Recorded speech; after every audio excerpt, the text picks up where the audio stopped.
मुद मंगलमय संत समाज, श्रद्धा मूर्ति देवियों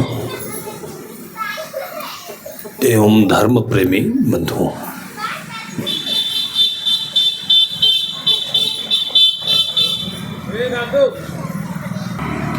जीवन अनेक पहलुओं से घिरा हुआ है।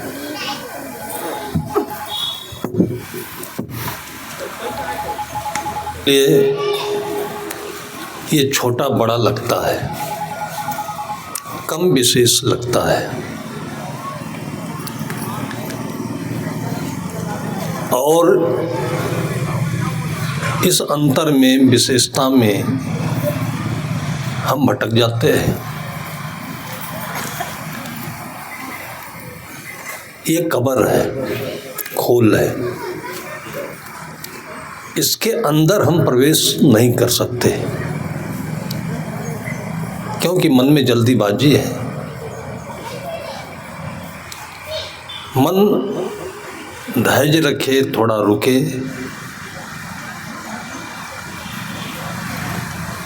तो जैसे 4 गिलास 5 गिलास में पानी है और सब में चीनी मिला हुआ है, लेकिन एक पानी में रूह अफ़ज़ा मिला दिया तो लाल रंग का, एक में हरा पुदीना मिला दिया तो हरे रंग का, एक में केसर मिला दिया तो पीले रंग का, एक सफ़ेद रंग का। मीठे सभी हैं और पिया मीठा लगा, लेकिन देख लिया चुपके से, इनका तो लाल था, उनका हरा था, मेरा पीला क्यों रह गया, उनका सफ़ेद क्यों हो गया। तो जो मिठास मिली वो खत्म। मिठास दिखी नहीं, रंग दिख गए। इतनी छोटी सी बात में आज दुनिया भर में लोग दुखी हैं। दुख इससे बड़ा कुछ नहीं है। इससे बड़ा जो दुख है वो दर्द है। सिर में दर्द हो, पेट में दर्द हो, शरीर में दर्द हो, जो सहा नहीं जाता है। उस दर्द की चिकित्सा है, उसका कारण भी होता है। उसके कारण में भी कहीं न कहीं 80% हमारे मन में होता है, जो विभिन्नताओं को देख करके उसमें हम भटक जाते हैं, कम विशेष मानते हैं, अच्छा खराब मानते हैं। तो जिसमें पैसा ज़्यादा लगा हुआ हो उसको अच्छा मानते, ज़्यादा खा लिया। जो सस्ती चीज़ होती है उसको हमने अच्छा नहीं माना तो उसको नहीं खाया। सच ये है कि जो सस्ती चीज़ है वो फायदा करती है, और बिल्कुल सत्य यह है कि जो फायदा करने वाली चीज़ें हैं वो सब मुफ्त में है, सस्ती नहीं, मुफ्त में है। उसके लिए हमें योग की आवश्यकता है, श्रद्धा की आवश्यकता है, उससे जुड़े।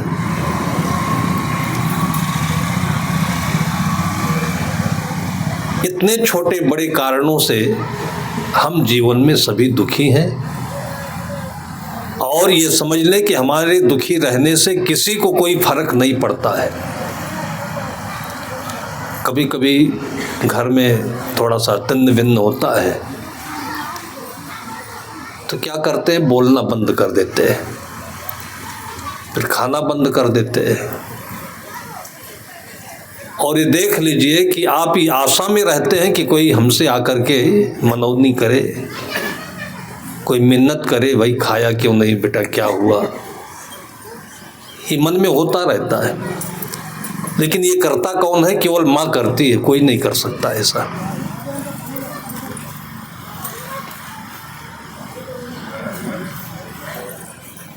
और माँ कब तक रहेगी साथ में? आदत पड़ गई तो माँ नहीं रहेगी तो कौन ये मन्नत करेगा।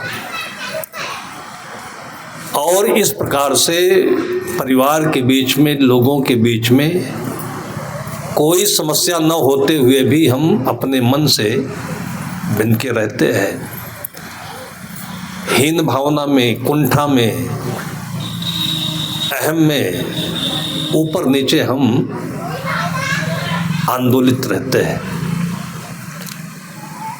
आप जीवन भर दुखी रहिए, कोई पूछने नहीं आएगा और किसी का कुछ नुकसान भी नहीं है,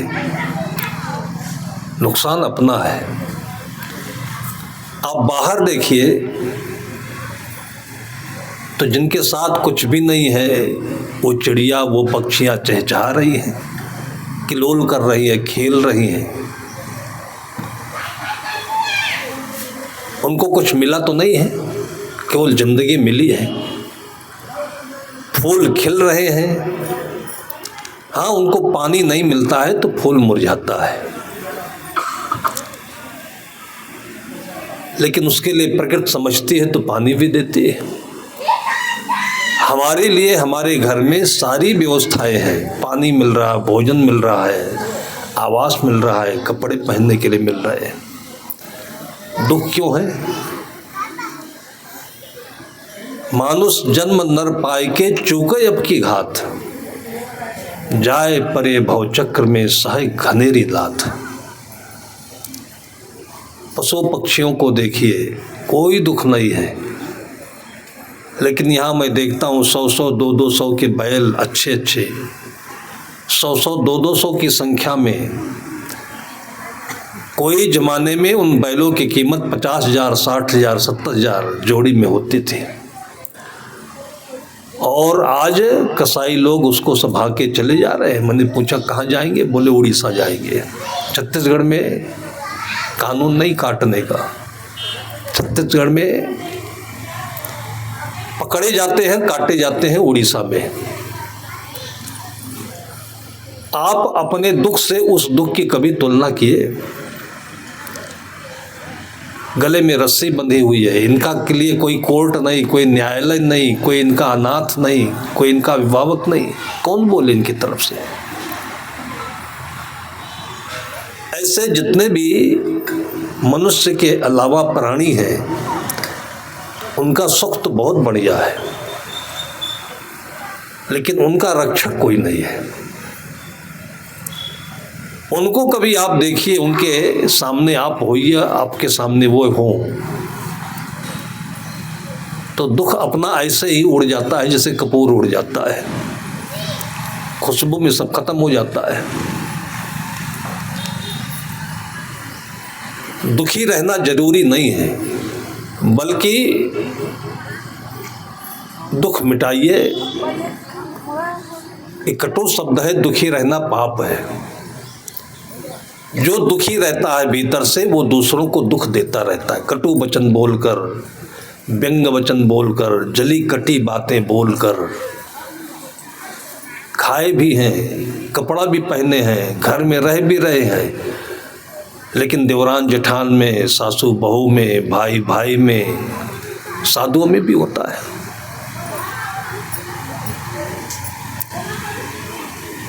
इसको मिटाने के लिए समाज ने बहुत उपाय किया, समानता लाने के लिए। जैसे संत समाज में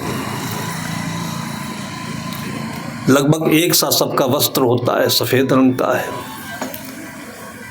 और सबका भोजन एक जैसा होता है, आश्रम में कोई भिन्नता नहीं होती है, सबके लिए वही आसन होता है, सबका जीवन एक समान में है। लेकिन कभी कभी उसमें भी ये झंझट हो जाता है। तब संसार के लोग कहते हैं कि हम लड़े तो संसारी है, ये साधु लोग क्यों लड़ रहे हैं? आत्म चेतना की कमी, हमने अपने को कभी देखा ही नहीं, हमने अपनी जिंदगी के महत्व को समझा ही नहीं। खुशी बना, खुश रहना, खुशी पाना कितना बड़ा पुण्य है, कितना बड़ा पुण्य है ये। एक प्रसन्न चित्त देखकर, एक प्रसन्न चेहरा देखकर, संतुष्ट देखकर, और ऐसा जो होता है उसी को महापुरुष कहते हैं, देवी कहते हैं, देवता कहते हैं, और लोग प्रसन्न होते हैं।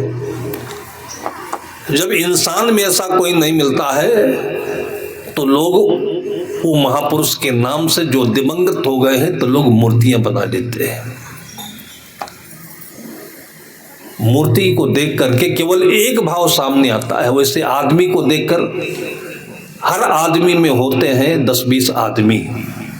किसी शायर ने कहा कि सुबह कुछ बोलता है, दोपहर में कुछ बोलता है, अभी 1 घंटे के बाद फिर बदल जाता है। ऐसे देखते देखते देखते देखते आदमी का मन आदमी से रूठ जाता है, भरोसा उठ जाता है। तभी ना भगवान को लोग सोचते हैं। ये भगवान को सोचना भी बड़ी बात है कि आशान्वित तो है, नहीं तो मर जाएगा आदमी, आत्महत्या कर लेगा। जिसको यह निश्चय हो जाए कि दुनिया में अब कुछ भी नहीं है, कोई नहीं हमारा, और वही लोग सुसाइड करते हैं। लेकिन एक भावना बची रहती है तो लगता है कि देर है लेकिन अंधेर नहीं है, कोई तो नाथ है यहाँ।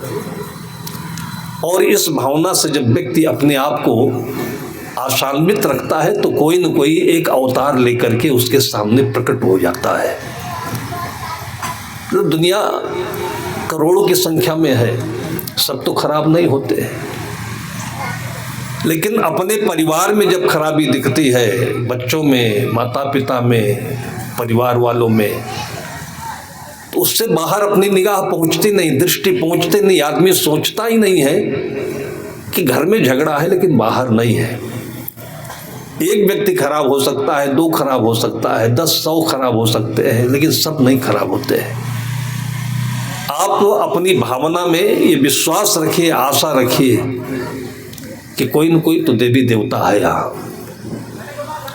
उससे आपकी भेंट नहीं हुई है, वो आपको नहीं मिला हुआ है, और इसलिए नहीं मिला हुआ है कि आप अपने मन के कमरे में, जेल में कैद हैं, बाहर निकलते ही नहीं। हम साधु जीवन कहें या स्वतंत्र जीवन कहें, मुक्त जीवन कहें, हम सब तरफ से घूमते हैं तो निंदा करने वाले भी मिलते हैं। साधु संतों को देख करके व्यंग वचन बोलने वाले भी मिलते हैं, लेकिन जब वो मिलते हैं तो उनके सामने हमें उनकी भी याद आती है कि इसी व्यक्ति में कोई अच्छा व्यक्ति भी है। जो व्यक्ति निंदा कर रहा है, आज बुराई कर रहा है, उसी के अंदर में कोई अच्छा भी है, एक ही व्यक्ति में, और उसकी हम प्रतीक्षा करते हैं। जिस बेटे को, बहू को, सामने वाले को देखकर आप विचलित हो रहे हो, क्रोधित हो रहे हो, परेशान हो रहे हो, वो एक मन है, आत्मा नहीं है। आत्मा में ये विकार नहीं होता है। आत्मा की परिभाषा संत जन बताते हैं। जो भी आदमी के पास में गलतियां होती हैं, बुराइयां होती हैं, ये मन है, और मन बादल जैसा होता है जो हमेशा नहीं रहता है। अगर थोड़ी देर आप धैर्य रखें तो आप पाओगे कि माँ मेरी कितनी स्नेहलता है, ये मेरा भाई मुझे कितना मानता है। जिसको भी आप देख रहे हो कि ये बुरा है या आपका ये प्रतिद्वंदी है, उसी में कोई आपका साथी भी हो सकता है। और इसके लिए आशा चाहिए, अपने भीतर में आस्था चाहिए, विश्वास चाहिए, और उससे भी जो पक्की बात है, सबसे बड़ा बल है, वो आपकी आत्मा का है। आपके जीवन में हर चीज की सुविधा है, सब कुछ है। आपके अंदर में सारे सद्गुणों की परिभाषाएं हैं, सारे सद्गुणों की परिभाषा है। और ऐसे तो समाज में जगह जगह आश्रम है। अब मैं देखता हूँ इस आश्रम के परिसर में आते ही एक आश्रम से चला, दूसरे आश्रम में आया। यहाँ आश्रम के व्यवस्थापक अकेले हैं, एक साथी है। आप देखिए, इसमें कोई उपदेश नहीं करे तो ये पेड़ पौधे भी उपदेश कर रहे हैं। यहाँ की नीरवता, यहाँ की शांति, यहाँ की स्वच्छता, मन ठीक है तो सभी अपने आप होने लगता है। और जहाँ पर संसार के टकराव से, संघर्ष से, प्रतिद्वंदिता से मन विचलित होता है, तो इसलिए एक रास्ता ये बना होता है कि आश्रम है, वहाँ सबके लिए आश्रय है। और इसके लिए हम धन्यवाद दें अपने पूर्वजों को, उन महापुरुषों को जिससे ये आश्रम की परंपरा आज तक चली आ रही है। 24 घंटे यहाँ के संत निहारते रहते हैं, किसी को दुख हो, किसी को कोई समस्या हो, कोई बात हो, यहाँ आ जाए।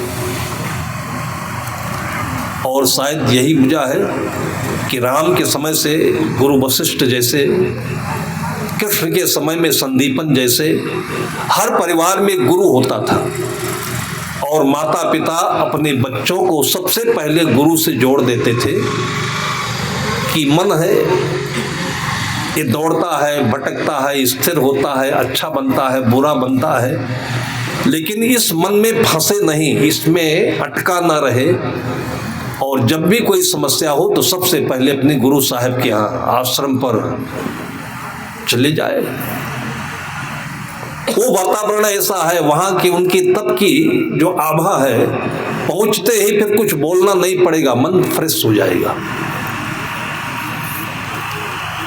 एक बहुश्रुत उदाहरण है,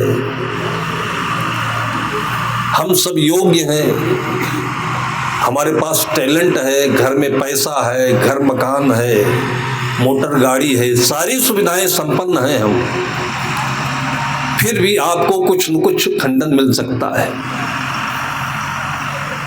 आपका मन ही उसमें उब जाए, आपके घर में कुछ दुर्घटना घट जाए।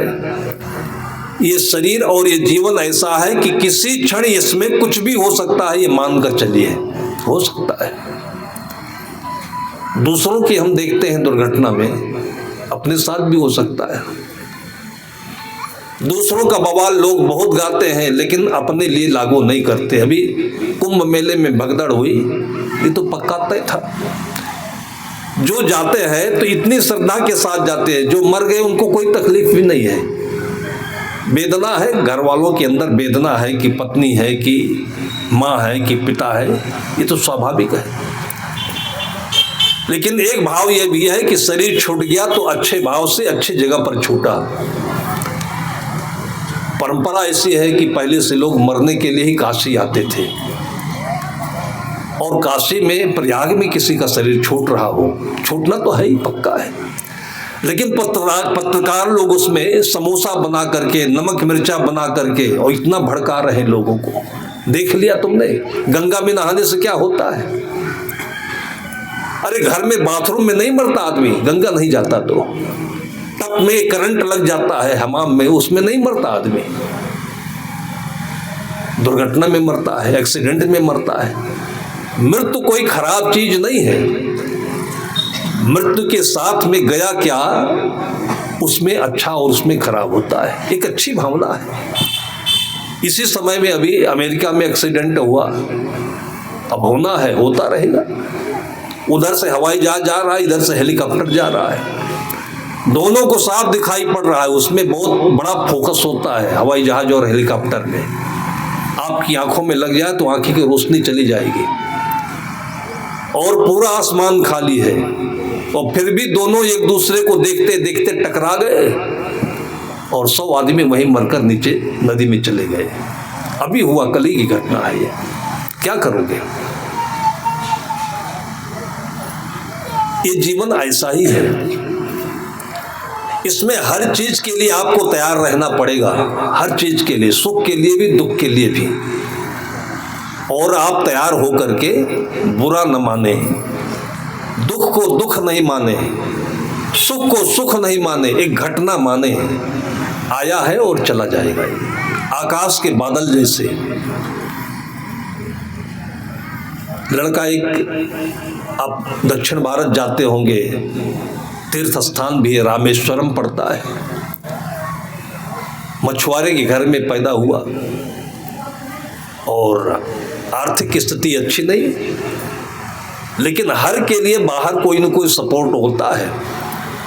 तो पढ़ाई में अच्छे रहे, सपोर्ट करने वाले सपोर्ट किया, अध्यापकों ने, प्रोफेसरों ने, और ऑलराउंडर टॉपर हुआ वो।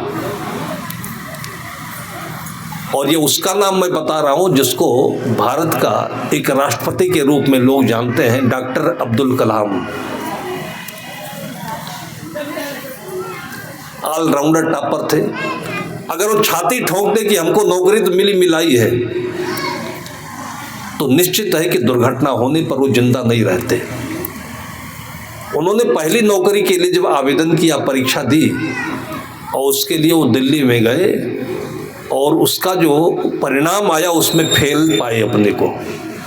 अब सोचिए क्या होगा। जो ऑलराउंडर टॉपर रहा हुआ है, फेल होने का कहीं उसके कागज में निशान नहीं है, और पहली परीक्षा में फेल हो गया वो। लेकिन उसके भीतर का जो बल था, उसके जीवन में भटके हुए के लिए जो रास्ता था, वो किसने दिखाया? उसके पिता रामेश्वरम में जो मंदिर है, उस मंदिर के पुजारी से संगत में रहा, और उनको अध्यात्म, गीता, रामायण, ये दर्शन अच्छा लगता था। वो पिता की वजह से उस बच्चे को भी संस्कार मिला। उन संस्कारों की वजह से प्रतिकूलता आने पर भी घबराना नहीं चाहिए, और एक नहीं तो दो, दो नहीं तो तीन, तीन नहीं तो चार, चारों दिशाएं खुली होती हैं, विकल्प होता है। ये सारे विचारों ने उसकी रक्षा की। गरीबी थी, पैसा नहीं था, दिल्ली में रुकने का स्थान, कोई परिचय नहीं। फिर याद आया, वो देहरादून चले गए, अनजाने में चले गए। और क्यों चले गए कि एक आस थी कि आश्रमों में सबको आश्रय मिलता है, आश्रमों में सबको आश्रय मिलता है। स्वामी शिवानंद जी उस समय हुआ करते थे, विद्वान संत थे, पहले डॉक्टर थे, बाद में वो संन्यास लेकर के, बढ़िया सुंदर बगीचा है, उसी में प्रवेश कर गए। कोई पहचान तो थी नहीं, ऐसे घूम रहे थे। तब तक वो महंत, वो स्वामी जी देखा तो ठीक सीधे उनके पास आ गए, उनकी बांह पकड़ी। उनका फेस, उनका चेहरा देखते ही उनको लग गया कि ये बच्चा भटका हुआ है और दुखी है। कुछ परिचय नहीं पूछना, कुछ और हालचाल नहीं पूछना, सीधे ले जाकर के उन्होंने बैठाया कुर्सी पर, लड्डू खिलाई, पानी पिलाया। तब उनके थोड़ा सा ऐसा लगा कि धरती पर कोई इंसान है, कोई भगवान है। जहां उनका कोई दिल्ली में नहीं दिख रहा था, बस इतना कर देने मात्र से ही, अभी उन्होंने कुछ दिया नहीं, कुछ बोला नहीं, कुछ किया नहीं, लेकिन लगा कि धरती पर कोई है जो हमको संभाल सकता है। जान में जान आई। वो फेल हुए थे, भूल गए, तकलीफ उनकी खत्म हो गई। तब उन्होंने पूछा कि बेटा, लगता है कि तुम निराश हो रहे हो। तब बताया कि मैंने परीक्षा दी थी, फेल हो गया। महात्मा जी ने कहा, स्वामी जी ने कहा कि बेटा, तुम्हारे लिए एक जगह निश्चित है, और ये जगह तुम्हारे लिए ठीक नहीं थी। उस जगह पर पहुंचोगे जहां से तुम्हारे आगे का रास्ता प्रशस्त होगा। इतना बोलते ही उनके अंदर नई चेतना आ गई। जैसे मुर्दे में कोई प्राण फूंक देता है, आजकल CPR दिया जाता है, हार्ट अटैक पड़ता हो किसी को, मूर्छित हो गया, वो डॉक्टर लोग समझाते हैं कि उसकी छाती पर चढ़ करके थोड़ा पंपिंग करिए, जिंदा हो जाता है। ऐसे ही उन्होंने जो पंपिंग करी उनके साथ में कि वो एकदम नव चेतना से स्फूर्त हो गए। और उसके बाद जो उन्होंने परीक्षा दी, और परीक्षा दे करके जो पोस्ट मिली, वहां से मिसाइल मैन बने और फिर भारत के राष्ट्रपति बने। पहली नौकरी पाए होते तो शायद दूसरी दिशा में चले गए होते। हर एक परिस्थिति में हमें अपने जीवन के लिए आशान्वित रहना चाहिए, और इसके विपरीत दूसरी भाषा हम कहें तो किसी का हमें गुलाम नहीं बनना चाहिए। जो नौकरी का गुलाम बन गया, परसेंटेज का गुलाम बन गया, किसी चीज को अच्छा मानकर उसका गुलाम बन गया। अच्छे आप हो, आप जहां पहुंचोगे, एक जगह बैठोगे, एकाग्र होगे, जो कुछ भी करोगे वो चीज अच्छी पक्की हो जाएगी। ये हर एक चेतना में एक वरदान मिला हुआ है लोगों को, और संत गुरुजन आपको इसी बोध से अवगत कराते हैं। आपके भीतर में, जैसे हनुमान जी अपनी ताकत को भूल गए थे, और तब उनके साथी जामवंत ने याद दिलाए, का चुप साज रहो हनुमाना, पवन तनय सुत पवन समाना। तुम पवन के पुत्र हो और इतनी गंभीरता है यहाँ पर सीता की खोज के लिए, एक तलाश हो रही है और तुम सुन रहे हो, फिर चुपचाप बैठे हो। तब कहते हैं राम काज की नहीं बिना मोहि कहा विश्राम। यह सुन भयो पर्वताकारा, अपने भाई की याद दिलाते ही, साथी से याद दिलाते ही उनके अंदर में इतना अमोह बल आ जाता है। और ये आप अपने साथ में मंत्र रखिए, हर जगह आपको कोई न कोई तो जामवंत मिल ही जाएगा।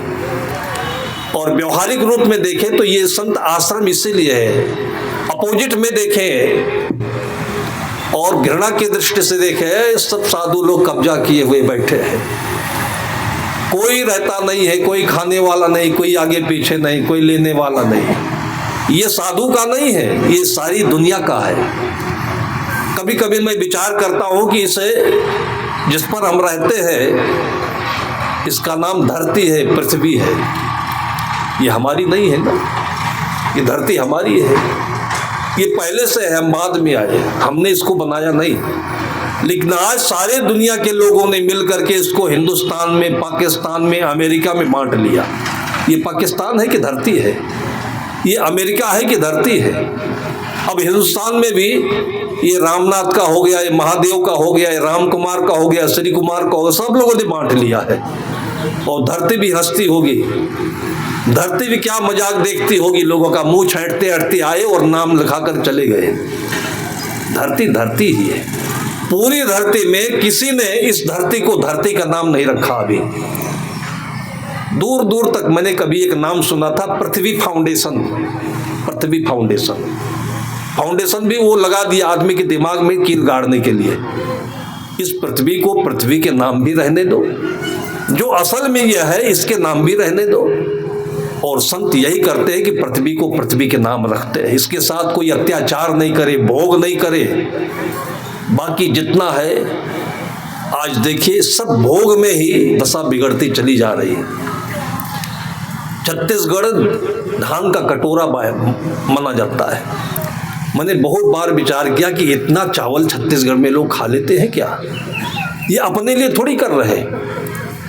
और कभी ये धान को बोने वाले, पैदा करने वाले, कीचड़ में जाने वाले कभी विचार नहीं करते, मेहनत मैं कर रहा हूँ और ये चावल कहाँ जा रहा है। मैंने भी बहुत इसके पीछे रिसर्च की, पता लगा अब सही है कि गलत है। लोग बोले कि ये चावल खाया कम जाता है, सड़ाया ज़्यादा जाता है, दारू ज़्यादा बनता है इसका। एक किसान जो सचमुच में भक्त है इस खेत का, पृथ्वी का, अपनी खेती का, उसके अंदर में कितनी पीड़ा होगी कि कितनी श्रद्धा के साथ एक माँ रोटी बनाए, मालपुआ बनाए, खीर बनाए, तस्मई बनाए और किसी को परोस कर साजी सामने रख दे और जाकर के उसमें वो कीचड़ मिलाए, तुम्हारा कितनी तकलीफ होगी।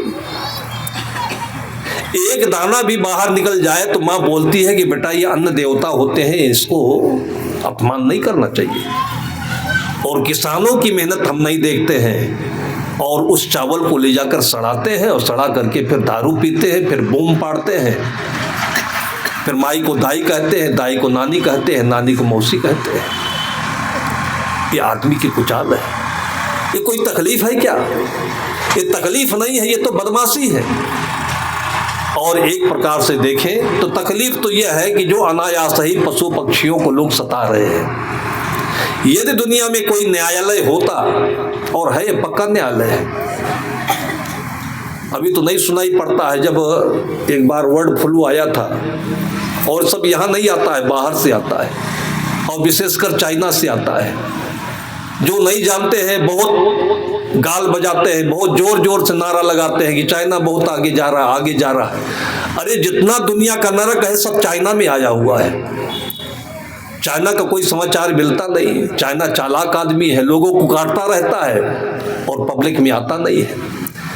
जितने भी खतरनाक बीमारियां हैं, जितने भी खतरनाक हादसे हैं, सब चाइना में हो रहे हैं। चाहे मुसलमान के लिए हो, चाहे चाइनीज के लिए हो, चाहे ईसाइयों के लिए हो, खुलकर जिंदगी कोई नहीं जी सकता वहाँ पर। ये वहाँ चाइना में हो रहा है। हम चाइना के बड़े गुणगान करते हैं, चाइना अर्थ में आगे बढ़ रहा है। मिले खुश्क की रोटी जो आजाद रहकर भली उस जिल्लत की हलवा से बढ़कर। एक इंसान कहता है, आदिवासी लोग बोलते हैं कि हमको माल मरीदा नहीं चाहिए, हमको आजादी चाहिए, आजादी चाहिए। भले ही 2 दिन पीछे भोजन करेंगे, भले हम पत्ते उबाल कर पी लेंगे, भले हम कंदमूल खाकर रह लेंगे। 14 वर्ष के वनवास में कहीं राम मर गए क्या? जंगल में थे, कोई महल नहीं था, कोई सिक्योरिटी नहीं थी, कोई उनका अपना नहीं था, सारे अपने हो गए उनके। आज राम का जो आदर्श सामने रखा जाता है, राम ने कहा कि मोते अधिक संत कर लेखै। सबरी को उन्होंने जो उदाहरण दिया, भक्ति का रास्ता दिखाया, कल्याण का मार्ग दिखाया। प्रथम भगति संतन कर संगा, दूजे रति मम कथा प्रसंगा। उन्होंने कहा कि अपने जीवन में सचमुच में तुम उदासीनता से, दुख से, प्रतिकूलता से, बेचैनी से बचना चाहते हो तो प्रथम भगति संतन कर संगा, अपने दिल को वहां से जोड़ो, संत होते हैं। संत ने डॉक्टर अब्दुल कलाम बनाया। एक माँ थी, लगभग 1 महीने के आसपास में 2 घटनाएं घटी हमारे सामने। दूसरी घटना बता देता हूं, पहली घटना फिर बताऊंगा। कलेक्टर थे और एक बेटा था, सन्नी नाम था उसका। कलेक्टर बड़ी पोस्ट होती है। एक बार मेहनत करके, अभी मैं कल भैंस मंडी गांव में पतरौनी गया था, 2-4 साल पहले गया हुआ था। चर्चा हो रही थी कि इस गांव की एक बेटी IAS की तैयारी कर रही है, और इस बार गया तो सूचना मिली, शुभ सूचना मिली कि वो बेटी उत्तर प्रदेश में कलेक्टर होकर के गई है, पूजा साहू। 18 वर्ष तक तपस्या करने के बाद उसके माता पिता ने जो संतान पाई थी उसका नाम पूजा था, और बड़े गर्व के साथ उसने अपने घर के सामने लिखाया पूजा सदन, और पढ़ी, और पढ़ करके पहली बार में उसने पहली अटेम्प्ट में IAS की है। जब IAS में उसका सिलेक्शन हुआ होगा तो पूरे इस जिले के लोग, पत्रकार लोग उसके पास आए होंगे पूछने के लिए। इतनी बड़ी नौकरी होती है ये। लेकिन नौकरी बड़ी चीज नहीं है, नौकरी तो नौकरी है। बड़ी चीज है कि आप अपनी जिंदगी को पाए कि नहीं पाए। ये नौकरी तो क्या है, ये आपके सिर पर किसी ने हेलमेट रख दिया हुआ है कि आपको इससे रक्षा हो सकती है। लेकिन हेलमेट में अगर यहाँ पर जो रस्सी लगी होती है ना, फीता लगा होता है, अगर कस गया वो तो उसी से आपके प्राण भी जा सकते हैं, उसी से आपकी हत्या भी हो सकती है। कितनी घटनाओं में मैंने देखा, जो आपका रक्षक होता है वही आपकी जिंदगी का भक्षक भी होता है। वो है नौकरी, जिसकी चर्चा मैं कर रहा हूं। नाम नहीं लूंगा क्योंकि ये सबकी चीज है। एक बेटा था, पत्नी थी। अब इतनी संपन्नता में काहे को राग द्वेष है, काहे को खिन्नता है, काहे को तिन्न बिन्न कर रहे हैं। लेकिन पति पत्नी की नहीं बनती थी। पत्नी रूठ कर ससुराल चली, अपने मायके चली गई। 2-4 दिन तक ऐसे ही वो बेचारे अपने अंदर में डिप्रेस्ड होते रहे। कलेक्टर साहब, हमें लगता है कि कभी उनको साधु संत नहीं मिले होंगे। जब भी दुनिया में कोई दुख हो तो सबसे पहले याद करो कि हमारा कोई एक है। और संत आपको कुछ नहीं देते, अपने को दे देते हैं कि कोई तकलीफ हो तो हमें याद करना। वैसे जो अच्छे संत हैं कभी फोन नहीं करते, इसलिए नहीं करते कि जब साधु फोन करेंगे तो आपको लगेगा कि कोई इसका मतलब है तभी करता है। कितने लोगों को ये शिकायत होती है कि साहब कभी हाल चाल नहीं लेते, हाल चाल नहीं लेते। हाल चाल तो पुलिस वाले लेते हैं, थाने वाले लेते हैं, और जब ये नोटिस भेजते हैं तब आदमी कांपने लगता है। साधु संतों को आप याद करेंगे, और जब भी याद करेंगे 24 घंटे याद करिए, आपके सामने वो खड़े मिलेंगे। और साधु संत जाने अनजाने में भी आपका हालचाल जानते हैं। जो अंतर्यामी है अपने जीवन में, जिनकी आंखों में संसार का रग रग समाया हुआ है, उनको फोन करने की आवश्यकता नहीं पड़ती। मैंने अपनी जिंदगी में देखा है, कभी 2-4 बार मैंने किसी को याद किया तो फोन आ ही जाता है, उसका आ ही जाता है।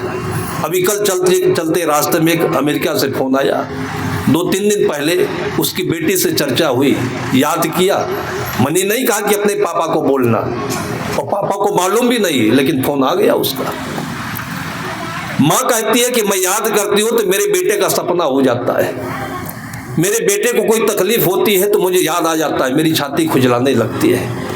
इस मोबाइल को आप लोग भूले जा रहे हैं। ये नेटवर्क सारी दुनिया में फैला हुआ है, लेकिन अपने मोटे दिमाग में फंसे हुए हैं। जो पहले से दिमाग बनाया हुआ, इंस्ट्रूमेंट बनाया हुआ, जो प्रकृति का बनाया हुआ है, इससे लोगों का भरोसा उठ गया और इसीलिए सब इसी में फंसे हुए चले जा रहे हैं। आज 25% लोगों के दुख का कारण, मरने का कारण, सुसाइड का कारण यही मोबाइल है जिसमें आदमी फंसा हुआ है।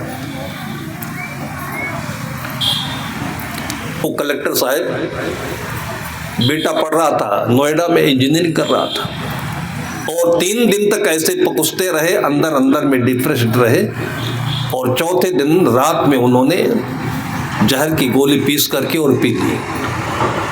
और जब बेचैनी बढ़ी तब नौकर ने देखा, तब ले जाकर मेडिकल कॉलेज में भर्ती किया।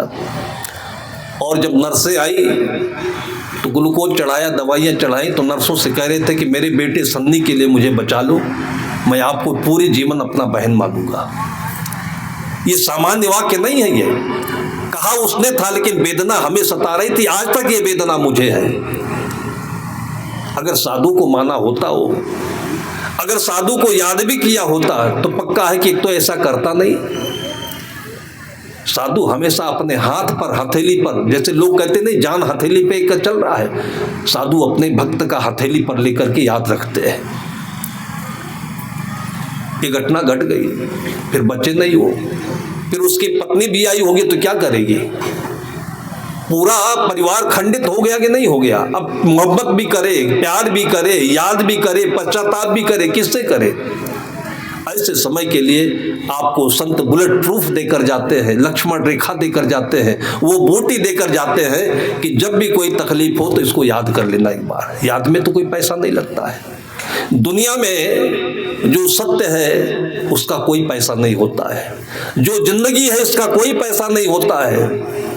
हवाओं के लिए पैसा नहीं देना, धूप के लिए पैसा नहीं देना, मिट्टी के लिए पैसा नहीं देना, घास के लिए पैसा नहीं देना, और इनमें आप 1-2 घंटा बिताइए तो करोड़ों रुपए की दवाइयों से आपको राहत मिलती रहेगी। लेकिन घमंड है पैसे का, इसलिए बिना पैसे की चीज पर साधु बिना पैसे का मिलता है। और मैं जानता हूं कि बिना पैसे की चीज की कितनी फजीयत होती है। अगर आज हम भी कोट पैंट पहन करके चलते होते, सूटकेस लेकर चलते होते, तो हम अगर 3rd क्लास में जाते तो टीटी बुलाकर 1st क्लास में बैठा लेता हमको। सर आप भूल गए क्या, उधर क्यों जा रहे हैं, ऐसे बोलता हो।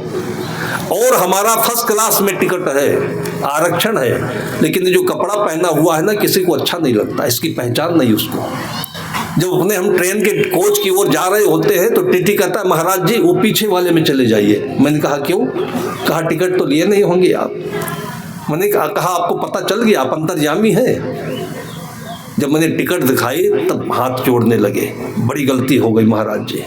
तो उनको लगा होगा कि टिकट तो बनाएंगे नहीं, कोई इनका कोई ऐसा भक्त होगा, वीआईपी होगा। वीआईपी कोटे से जब हम लोगों का टिकट कभी कभी बनता है तो टीटी बार बार सल्यूट करता है कि कोई न कोई तो राज है, कोई बड़े परफेक्ट व्यक्ति है। ये संसार का उदाहरण है। दूसरी घटना है, जिस समय की ये घटना समाचार में मैंने पढ़ी थी उसी की 1 महीना पहले की घटना है। अयोध्या के पास एक गांव है, वहां आश्रम है, सदगुरु विशाल देव कभी कभी तप करते थे, वहां उनका प्रवास होता था। गांव के भक्त मुजापुर आश्रम में सदगुरु विशाल देव की पुण्य तिथि का भंडारा था। उस भंडारे के समय में अपने बेटे को लेकर आ गई, वो साहब की भक्त थी। मैं थोड़ा भंडारे में व्यस्त था। उसने कहा साहब ये बेटा मेरा कुछ न कुछ अनहोनी करने वाला है। मामला था लव मैटर का। अब उसमें माता पिता समझाने में लगे हुए थे और उसी में कुंठित होता चला जा रहा था। माँ भाप गई कि ये बेटा कुछ न कुछ गलत कर लेगा, मेरे पास लेकर चली आई। मैं भी उतनी गंभीरता से नहीं ले सका कि व्यस्तता अधिक थी, लेकिन मामला गंभीर था। मैंने थोड़ी बातचीत की, लड़का पहले से भी मिलता था, लेकिन एक मन को कितने लोग चुरा रहे हैं।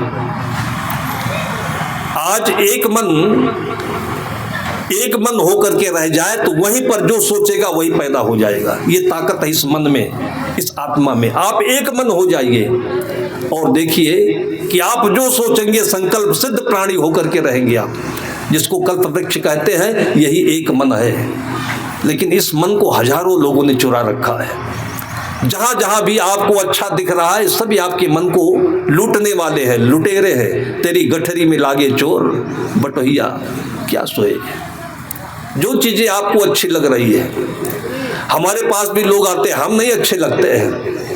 हमारे पास में कोई नेता बैठा हुआ है इसलिए हम अच्छे लगते हैं।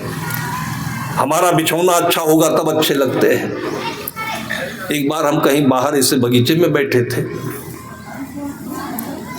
आसनी बिछाई, 4-6 लोग गांव से मिलने आ गए।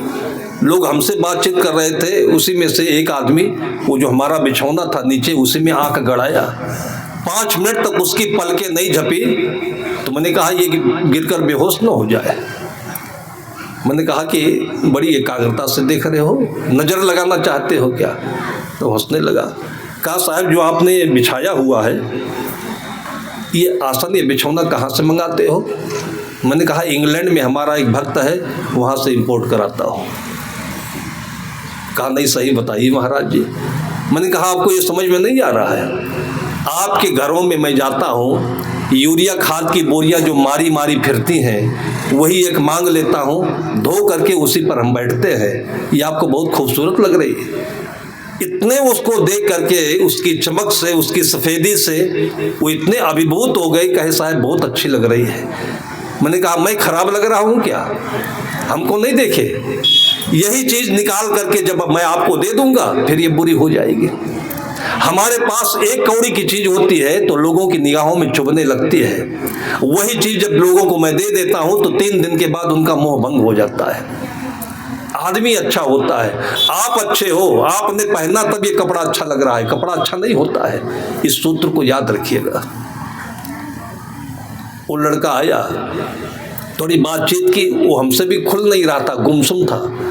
मैंने कहा कि देखो बहन, अभी 2-3 दिन मैं व्यस्त हूँ, इसको परसों लेकर चले आना आप। और परसों लेकर के आई तो, लेकिन वो लड़का नहीं लाई, लड़के की लाश लाई। कितनी होशियार महिला थी वो। रात भर उसके पास लेटी रही वो, 3 दिन से उसके पास वो लेटती थी साथ में कि कुछ कर न ले। और एक दिन रात में 12 बजे उठ करके सल्फास की गोली पीस करके उसने पी ली। खटपट हुआ तब माँ उठ गई, पंकज ने क्या कर लिया? अब कुछ बोले नहीं, एकदम से चिल्लाती हुई उसको लेकर हॉस्पिटल में गई। हॉस्पिटल ने कहा ये तो बचेगा नहीं, तो अपने को बचाओ, अभी पुलिस जान पाएगी तो ले जाएगी सबको अंदर। अब उसका विश्वास था, उसकी आस थी, तुरंत टाली ट्रैक्टर व्यवस्था करके उस पर लेटा करके, और 40 किलोमीटर वो सवेरे सवेरे 7 बजे आश्रम पर पहुंच गई वो। हम लखनऊ जाने के लिए तैयार थे। एकदम से आकर के जोर से बुखार छाड़ के रोने लगी, पैरों पर गिर गई। मैंने कहा ऐसे क्या मुसीबत? कहा पंकज ने तो कर लिया। मैंने देखा सांस चल रही थी, आंखें बंद हो गई थी, बचेगा नहीं है। मैं भी पहला वाकया था, कभी ऐसे परिस्थिति से मैं रूबरू नहीं हुआ। और मन की उत्तेजना में, सांसारिक दिमागों में, मैंने उससे कहा चाहती क्या हो? तो कहा डॉक्टर ने कहा कि तुम अपने को बचाओ, अब ये बचेगा नहीं। तो अपने को बचाने का मतलब पुलिस से बचाना है। 1 घंटे तक उसका मैं टटोलता रहा, तब तक उसके पिता भी आ गए। पिता से भी पूछा, माँ से पूछा, दोनों यही बताए कि हम बचना चाहते हैं। बंदरिया के एक बहुत प्रसिद्ध दृष्टांत में सुना करता था, संसार में जितना मोह माया हम लोग बनाए हैं ना, ये झूठा है। उस दिन भी मुझे लगा झूठा है। भाई बेटा जा रहा है वो, फिर वो बोलती है कि मुझे बचाओ। ज्यादा से ज्यादा होगा जेल में 2-4 दिन, 10 दिन रहना पड़ेगा, और क्या होगा? याद तो रहेगा कि बेटे के लिए जेल होना ना, लेकिन कहती मुझे बचाओ। बंदरिया का दृष्टांत संत सदगुरु बोलते हैं कि किसी संत ने रिसर्च किया होगा कि दुनिया में कौन किससे ज्यादा मोहब्बत करता है। तो संत से पूछा होगा, संत ने कहा बंदरिया। संत ने कहा कोई नहीं करता किसी से मोहब्बत, सब अपने से मोहब्बत करते हैं बस। अंतिम परिणाम यही है कि सब अपने को बचाना चाहते हैं, इसलिए साहब कहते कर वहिया बल अपनी छाण बिरानी आस। प्रेम सबसे करिए, आस अपने से रखिए। प्रेम इसलिए किया जाता है कि किसी को तकलीफ हो, दर्द हो, समस्या हो तो आप उसके लिए कुछ न कुछ अपने अंदर का प्रेम दे सको। प्रेम का सागर बनिए। बाकी किसी से पाने की आशा मत रखिए, उसके लिए कर वहिया बल आपने। उन्होंने बताया कि एक बंदरिया को पकड़ लाया मदारी, बीच में टीला था, चारों तरफ पानी भरता गया भरता गया। बंदरिया अपना बच्चा लेकर के आई थी, पानी भरता गया भरता गया। बच्चा छोटा होता है, बंदरिया खड़ी हो गई उसी पर, लगा कि बच्चा डूब जाएगा, तो फिर बच्चे को उसने अपनी गोदी में ले लिया। फिर पानी भरता रहा, फिर उठा करके उसने कंधे पर रख लिया, फिर भरता रहा पानी। जब स्वयं बंदरिया डूबने लगी तो बच्चे को नीचे कर दिया, उसके ऊपर खड़ी हो गई। तब फिर पानी भरने वाले सिद्ध कर लिया कि हाँ, किसी को किसी से प्रेम नहीं होता है, अपनी जिंदगी से प्रेम होता है। ये झूठी आशा है और इसी झूठी आशा से झगड़ा होता है। आप काहे को फालतू अपेक्षा करते हो बहू से? आप बेटों से फालतू की अपेक्षा काहे करते हो? साथी से क्यों करते हो? चेलों से क्यों करते हो? ये वो है ही नहीं जो आप समझ रहे हो। हर आदमी में होते हैं 10-20 आदमी, इसलिए इनको ठीक से देखना, ठीक से समझना। इसको ठीक से समझना हो तो सदगुरुदेव का भवयान पढ़ लीजिए, 140-50 दृष्टांत उसमें लिखे हुए हैं। एकदम सिटी स्कैन की तरह से समझ में आ जाएंगे कौन पुत्र है, कौन परिवार है। और जब आप इनको सही रूप में समझ लेंगे तब आप इनको सही पुत्र बता सकेंगे। ना पुत्र नहीं बनाते हैं, दंडकारी बना रहे हैं इनको। मैंने उन दोनों से पूछा कि आप अपने को बचाना चाहते हो? वो आश्रम 3 एकड़ का है और आश्रम की प्रतिष्ठा है, तो थाने वाने वाले कोई आते नहीं वहाँ पर। मैंने कहा कि आश्रम में लकड़ी है, वो अभी चिता बना करके इसको मैं जला देता हूँ। ये सच बात बता रहा हूँ, कहानी नहीं है। और माँ बाप दोनों तैयार हो गए। फिर मैंने उस लड़के के हाथ में अंगूठा लगा करके कागज पर कि कुछ पड़े बात तो एक रिटर्न तो हमारे पास होना चाहिए। और उसके बाद जलाने की जब तैयारी कर ली तब एक बार मेरे मन में लगा कि जिंदा आदमी को जलाया जाता है कहीं क्या? एक बार तो कोशिश करनी चाहिए। कोशिश करने वालों की हार नहीं होती।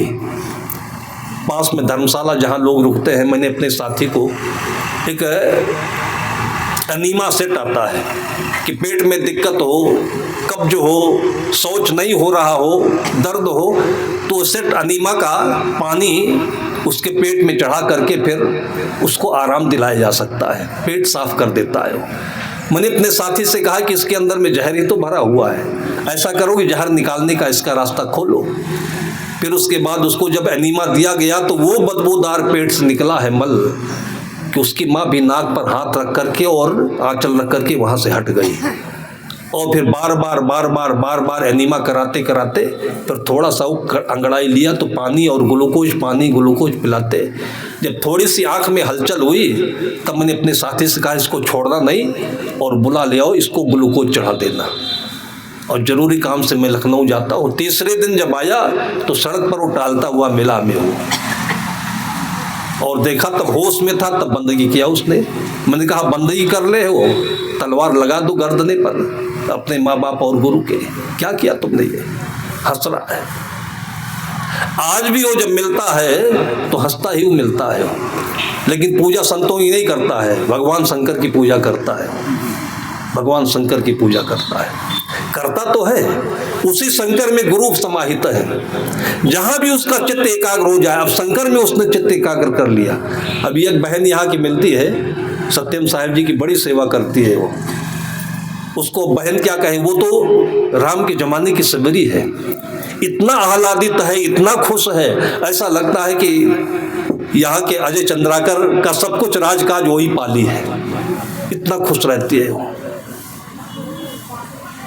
और एकदम से अपने बगीचे से स्टार फ्रूट कहते हैं उसका, तो हम लोग भी नाम में नहीं जानते, हमारे यहाँ कमरख कहा जाता है।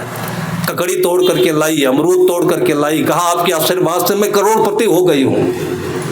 इतना खुश हो गई। जिसके पास करोड़ रुपए सचमुच में होंगे वो जब जाओ हालचाल उससे पूछो तो भालू जैसे मोड़ लटका लेता है वो।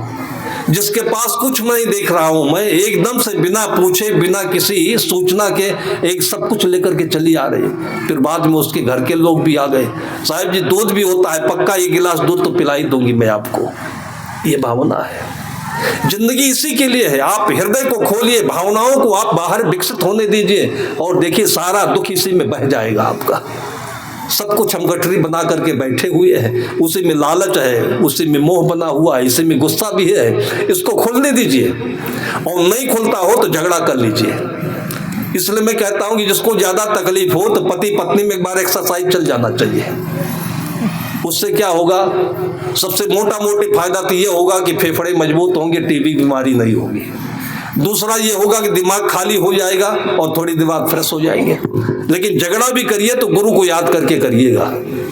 अगर गुरु को बोल करके किए तो सीधे थाने पर पहुंचेंगे दोनों, फिर कोर्ट में पहुंचना पड़ेगा।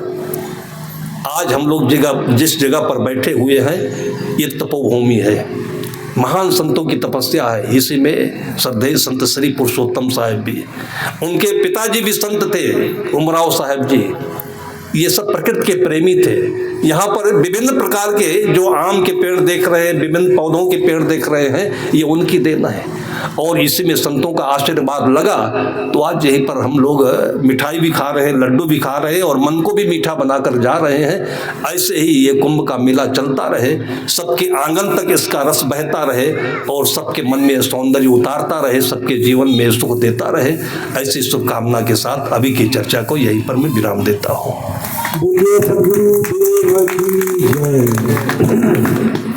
वंदन है गुरुदेव तुमको, वंदन है गुरुदेव, वंदन है